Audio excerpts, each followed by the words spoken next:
Dear friends, धर्म और अध्यात्म यानी रिलीजन एंड स्पिरिचुअलिटी, ये दो सब्जेक्ट हैं। ये दोनों एक दूसरे से जुड़े हुए भी हैं और कंट्रोवर्शियल भी हैं। आज के समय में हम जो देख रहे हैं, जिसको लोग स्पिरिचुअलिटी समझते हैं, वो वास्तव में स्पिरिचुअलिटी है ही नहीं, वो सिर्फ धर्म है। धर्म, जो भी धर्म में हम कर्म कांड देखते हैं, आज की डेट में सिर्फ वही धर्म रह गया है। लोग उसी को धर्म समझते हैं। धर्म का अर्थ समझते हैं कि आप मंदिर, मस्जिद, गुरुद्वारे गए, माथा टेका, पूजा अर्चना की, मंत्र जाप कर लिया और घंटा बजा लिया, नारियल फोड़ लिया और जो भी कर्म कांड, बरगद के वो धागा बांध लिया, सिर्फ ये कर्म कांड किया और हम खुश होके आ जाते हैं कि देखो हम मंदिर से टीका लगा के आए हैं, या हम आज गुरुद्वारे होके आए हैं और हमने वहाँ पे अटेंडेंस लगा दिया। और दिन भर हम क्या करते हैं उसका अपने ऊपर कोई अटेंशन नहीं है। सिर्फ हम उसी को धर्म समझ लेते हैं कि हम धार्मिक स्थान पे गए, या हमने घर में पाठ पूजा कर ली, या पूजा अर्चना कर ली, या यज्ञ हवन कर लिए। क्या यही धर्म है? शास्त्रों में धर्म की एक बहुत छोटी सी परिभाषा दी गई है। धर्म अति धार्यते, यानी धारणा ही धर्म है। आज अगर हम अपने अंदर झांक कर देखें, क्या धर्म में, शास्त्रों में जो कुछ भी लिखा है वो हमारी धारणा में आता है? उसको जीवन में हम धारण कर रहे हैं?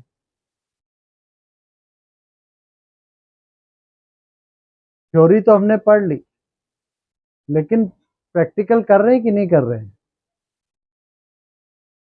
धर्म एक साइंस है, और साइंस में हम क्या करते हैं? साइंस में पहले थ्योरी पढ़ते हैं, फिर प्रैक्टिकल करते हैं।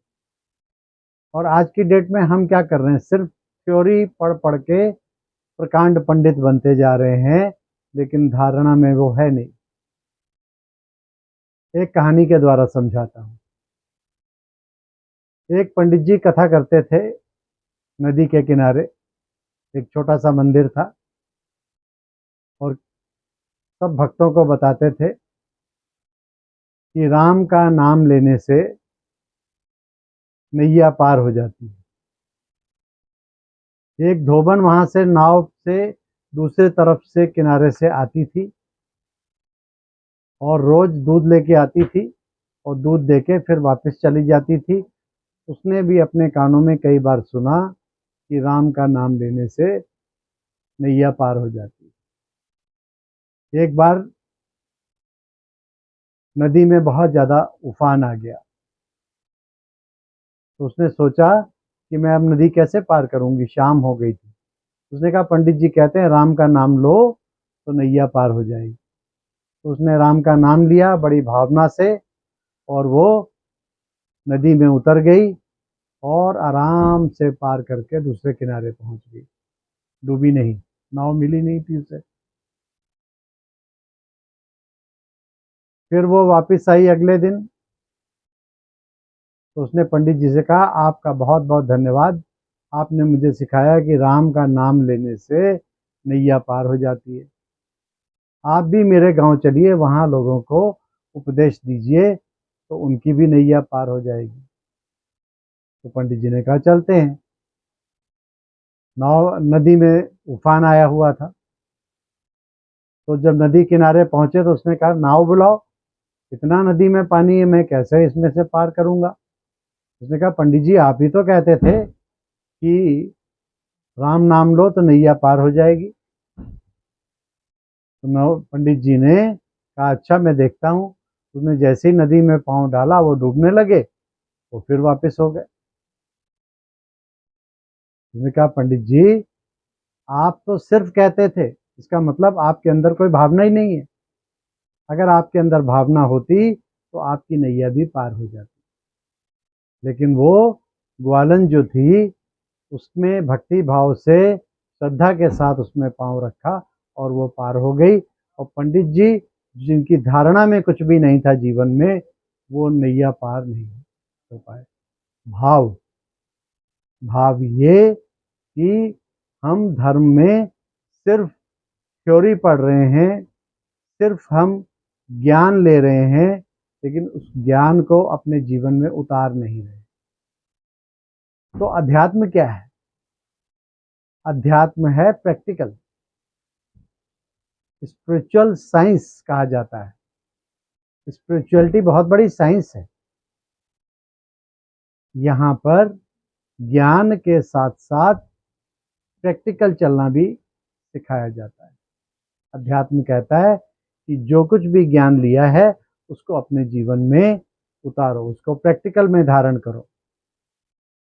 अगर ज्ञान दिया गया कि झूठ नहीं बोलना है तो उसके जीवन में उतारिए। किस जीवन में हमें झूठ नहीं बोलना है, चाहे जैसी भी परिस्थिति आ जाए। अगर ज्ञान दिया गया कि हमें क्रोध नहीं करना है तो उसको अपने जीवन में उतारना है कि जैसी भी परिस्थिति आए हमें क्रोध नहीं करना है, तनाव नहीं करना है। जो भी परिस्थितियां आ जाएं उसको लेके नेगेटिव थॉट क्रिएट नहीं करनी है। और ये कब होगा? जब हम अध्यात्म की गहराई को समझेंगे। वास्तव में अध्यात्म या स्पिरिचुअलिटी धर्म का एसेंस है, सार है। क्योंकि एसेंस के बिना धर्म सरवाइव नहीं कर सकता। आज जो धर्म हम जिसकी बात कर रहे हैं, ये सारे के सारे धर्म खोथे हो चुके हैं। इनके अंदर कोई भी ताकत नहीं रही, क्योंकि हमने सार को छोड़कर विस्तार को पकड़ लिया है। हम विस्तार में चले गए हैं, लेकिन जो सार है अध्यात्म उसको छोड़ दिया है। स्पिरिचुअलिटी हमें जीवन जीने की कला सिखाती है, लेकिन आज किसी के पास समय नहीं है कि अध्यात्म को समझ सके। सिर्फ कर्म कांड करते हैं, अपना यज्ञ हवन किया, घंटे बजा लिए, पूजा पाठ की, और अपने एक जैसे नित्य कर्म दूसरे होते हैं उसी तरह हम पूजा पाठ भी करते हैं और फिर दिन भर अपनी उसी उल्टी चाल पे चलते रहते हैं। तो दोस्तों, अगर हम अध्यात्म की गहराई में जाएंगे तो हम समझेंगे कि हमें जीवन में स्पष्टता होनी चाहिए, धर्म की स्पष्टता होनी चाहिए कि धर्म क्या है, अध्यात्म क्या है। अध्यात्म हमें जीवन जीने की जो कला सिखाता है उसी का नाम धर्म है। कोई धर्म, मैं हिंदू हूँ, सिख हूँ, ईसाई हूँ, मुस्लिम हूँ, ये हमारे सिर्फ शरीर के धर्म है। लेकिन आत्मा का धर्म क्या है? मैं आत्मा हूँ, मैं शरीर नहीं हूँ। जब मैं शरीर नहीं हूँ तो मेरे ये धर्म जिनका मैंने टैग लगा रखे हैं, ये सारे के सारे झूठे धर्म हैं। और मेरा ओरिजिनल धर्म क्या है कि मैं आत्मा हूँ, उस परम पिता परमात्मा की संतान हूँ। वो परमात्मा जो निराकार है, परम आत्मा है। मैं आत्मा, वो परम आत्मा। And he is the only one. वो एक है, निराकार है, इनकॉर्पोरियल है। आत्मा भी इनकॉर्पोरियल है, उस परमात्मा की संतान। जैसे आत्मा इनकॉर्पोरियल, ऐसे ही परमात्मा भी इनकॉर्पोरियल है। दोनों का संबंध पिता और पुत्र का है, और हम सब आत्माओं का संबंध भाई भाई का है, आत्मा आत्मा, भाई भाई, भाई और बहन का भी नहीं। भाई और बहन के संबंध में हम तब आते हैं जब हम देहभान में आते हैं कि मैं आत्मा नहीं हूं, मैं शरीर हूं। तो जब आत्मा एक दूसरी आत्मा को देखती है तो भाई भाई के भाव से देखती है। तो अध्यात्म ने हमें क्या सिखाया? अभी तक धर्म में हमने सीखा कि मैं हिंदू, तुम मुस्लिम, तुम सिख, तुम ईसाई। धर्म ने हमें नफरत सिखाई कि मेरा धर्म ऊंचा, उसका धर्म नीचा, क्योंकि ये शरीर के धर्म थे।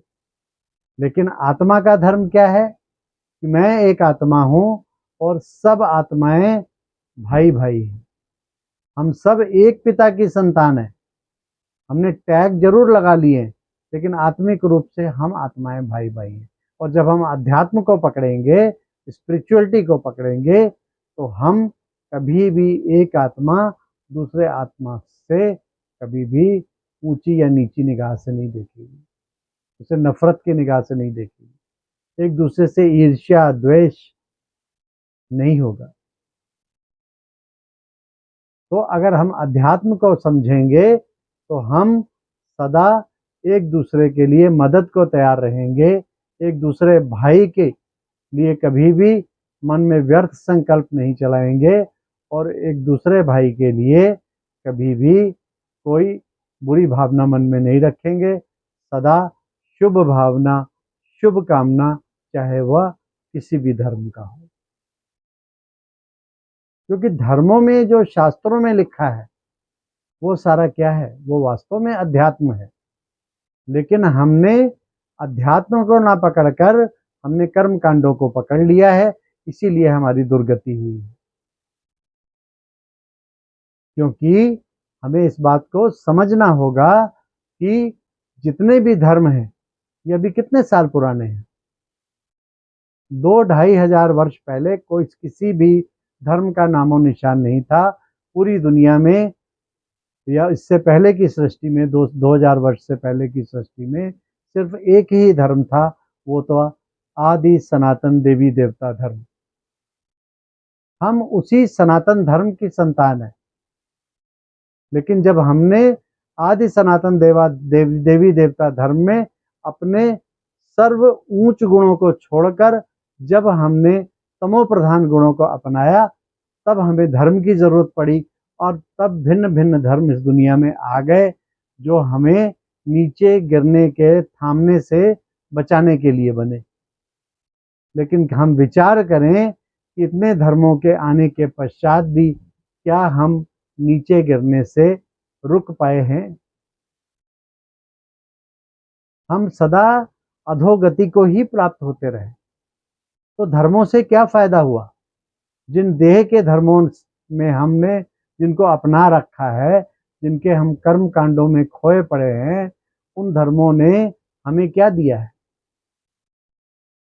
हम नीचे गिरे, विकारों में गिरते चले गए और पाप कर्म करते चले गए, हमारा अनाचार में पड़ते चले गए और सिर्फ क्या बन के रह गए?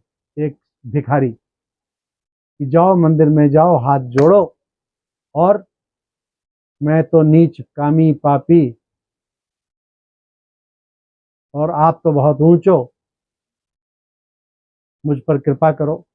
मैं नीच कामी पापी हूं तो वो मुझ पर क्यों कृपा करेगा? तो मुझे उस लायक तो बनना पड़ेगा ना, तभी तो वो मेरे ऊपर कृपा करेगा। नालायक बच्चे पे बाप कौन सी अपना वर्षा देगा, प्रॉपर्टी देगा? लायक बच्चे को ही तो देगा ना बाप अपनी प्रॉपर्टी। नालायक को तो लात मार के किनारे कर देगा। तो हम भी उस परम पिता परमात्मा के सामने एक लायक बच्चे किस आधार पर बन सकते हैं? सिर्फ एक ही तरीका है, वो है स्वयं की पहचान करें, उस परम पिता परमात्मा की पहचान करें, अध्यात्म की शरण में जाएं। जब तक स्पिरिचुअलिटी को हम अपने जीवन का हिस्सा नहीं बनाएंगे, हम कभी भी एलिवेट नहीं हो सकते, हम नीचे ही गिरेंगे। धर्मों का नीचे गिरना निश्चित है। हम चाहे जितना भी कस के पकड़े रहें धर्मों को, लेकिन हमारा नीचे गिरना निश्चित है। सब धर्मों का विनाश होना ही होना है, निश्चित है। अंत समय आएगा, सब धर्मों का विनाश होगा, फिर नई दुनिया की स्थापना होगी, जहां सिर्फ नई दुनिया में सिर्फ एक ही धर्म होगा, आदि सनातन देवी देवता धर्म, और सिर्फ वही धर्म लंबे समय तक चलेगा, जहाँ कोई विकार नहीं होगा, वो जहाँ कोई ईर्ष्या नहीं होगी, जहाँ कोई द्वेष नहीं होगा, जहाँ कोई नफरत नहीं होगी।